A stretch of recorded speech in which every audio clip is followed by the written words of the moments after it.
Hey, everybody, and welcome to another episode of Healthy AF.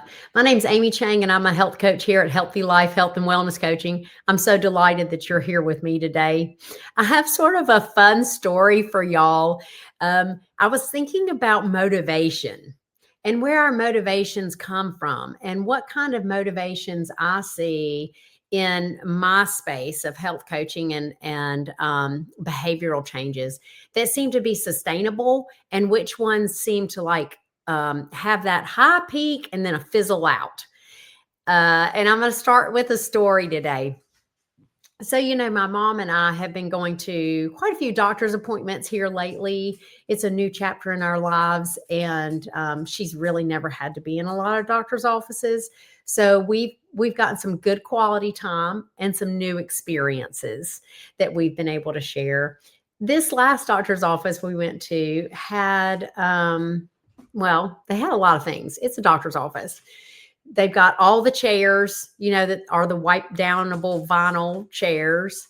A lot of people who are waiting for their appointment or maybe a little confused about when they're going to get called back or, whispering quietly together. There's always that one person who's like playing TikToks or something on their phone and it's really loud. And then they're having to turn it down. There's the TV monitor with like the manufactured health, news going on.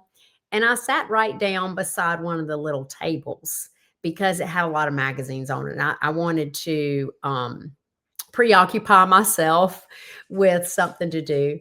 And they had little pamphlets. And I picked up this little pamphlet. Well, probably wasn't much bigger than a 3x5 piece of paper that was, had 4 sides.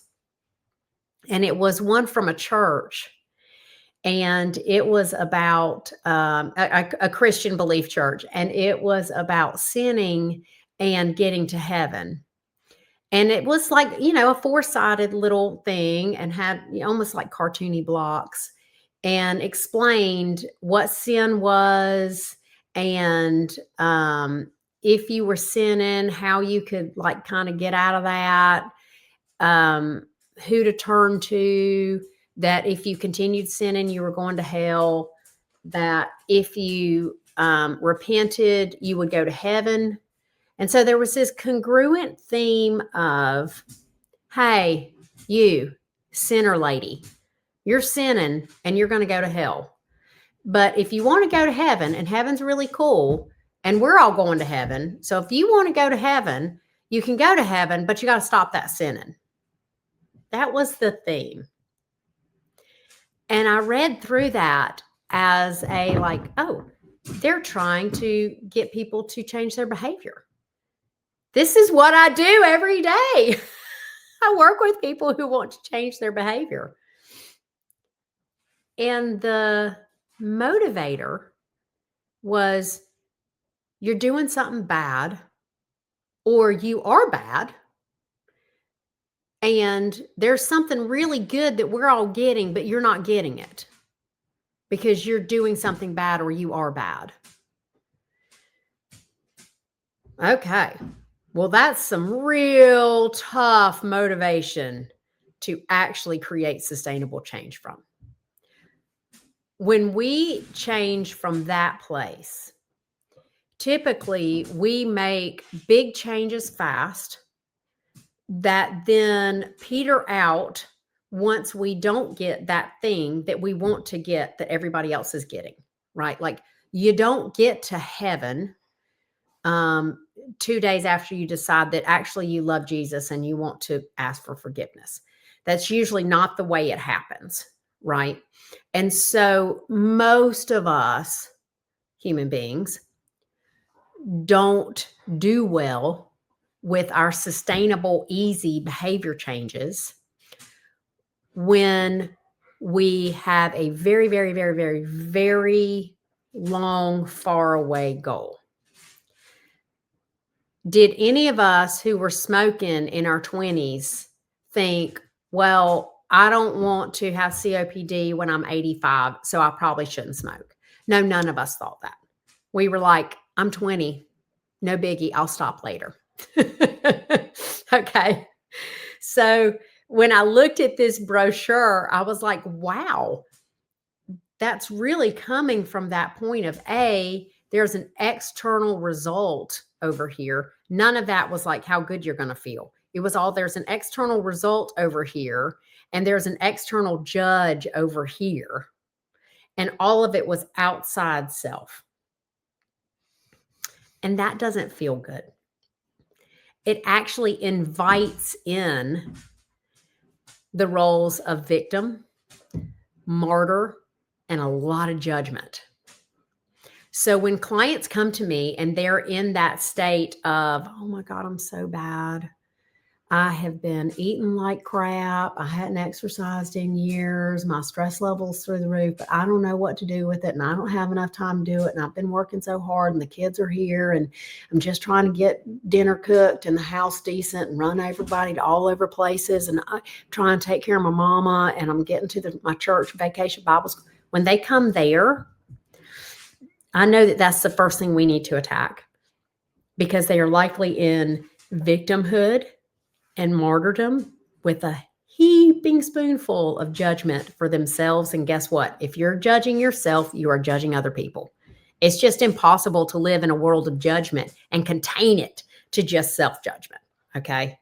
If you're judging you, you're judging everybody around you. That's just the way it goes.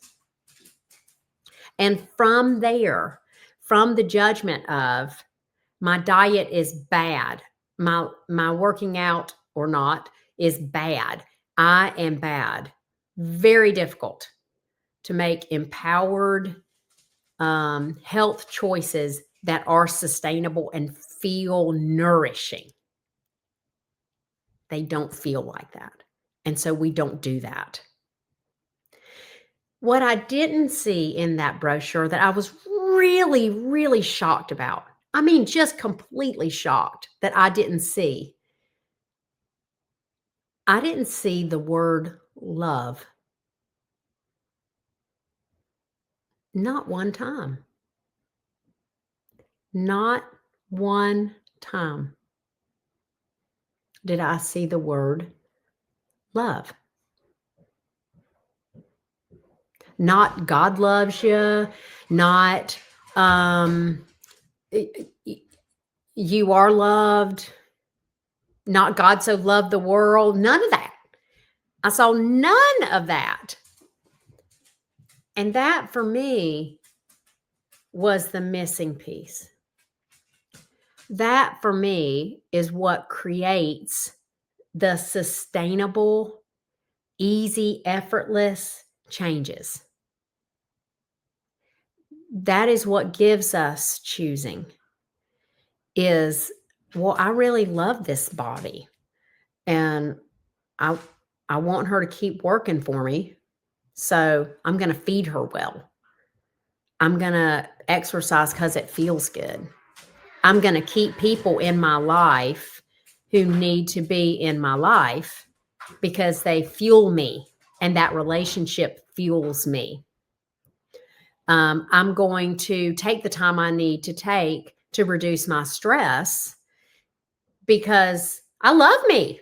And of course, I want me to be stressless appropriately, right? That creates some sustainable trajectory for our behavioral changes when we look at choosing. And I think that that's really all I want to say about this. There's one other thing that I want to share that came up for us in the women's coaching group this week. And I just think it was so brilliant. We were talking about being a victim and being a martyr. And it's so easy for me. It is a go-to defense mechanism that is slippery for me, is becoming a martyr and a victim. I lived my life as a mother to 3 young children, a stay-at-home mom, as just hoofing it for everybody else and putting myself in the background. Well, A, I really did put myself in the background, but B, I took on the belief that I had no choice. I had to be in the background It was my job as a mother. This is just what motherhood was about. And oh, poor me, right? Oh, poor me. I'm a mother, and this is just what my life is. Oh, I love little Amy. And also, I'm so glad not to be her anymore. And so we're talking about how easy it is to slip into victim martyrdom, how pervasive it is actually in our environment. Before I started this podcast, I was talking to my producer Moose, and I was saying, the hard part is that most of our society, most of the places we go, and even our internal wiring seems to be telling us you're bad or you're doing something bad, and there's something over here that you really want, and it's way in the future, and we all have it. And so when we try to switch our motivation out of that, how do we even know where to go? We've never lived in a different mindset. We've never lived in love. We don't have love pouring off the TikTok.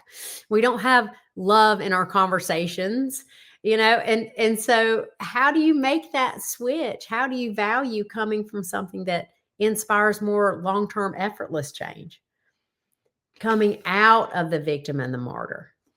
If I'm martyring myself, I'm almost proving to you my worth because I have forgotten that I have any. Ouch. And so in group coaching this week,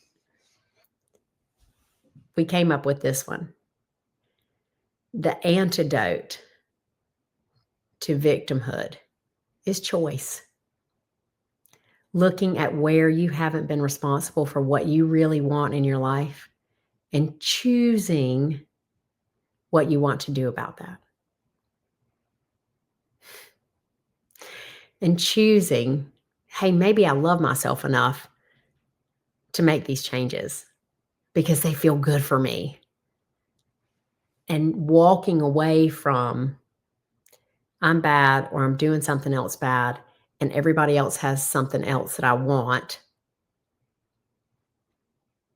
And if I just change me or fix me, then I'll get that thing. No, girl, you're perfect. You're perfect just the way you are. But if you choose to have something different because you love yourself enough to do it, that's okay. Hope y'all have a great week. Give yourself some grace. Give yourself lots of love. I'm just a phone call away, and I'll see y'all next time on Healthy AF.